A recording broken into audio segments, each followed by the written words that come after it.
acasă. Bine, doar copii ai voie.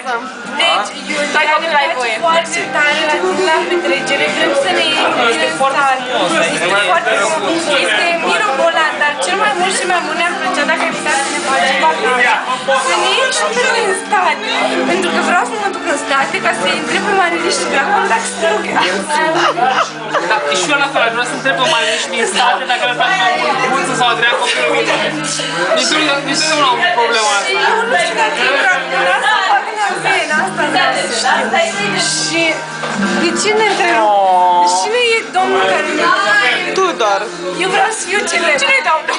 Domnul e celebru în Thailanda, dar eu vreau să fiu celebru. Eu vreau să fiu celebru la New York, vreau să mă duc la Seoul. Iulie pleacă în Seoul.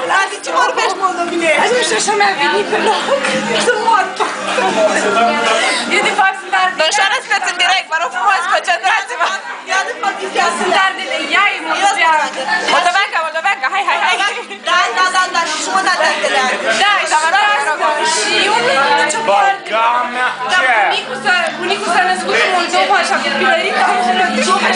El în Thailanda, zice, ești în Thailanda. Iulia, vreau să fii celebru. Uite acolo, Am, Sorin pleacă? Ok. Japonia, pilotul de avion. Eu sunt căsătoare.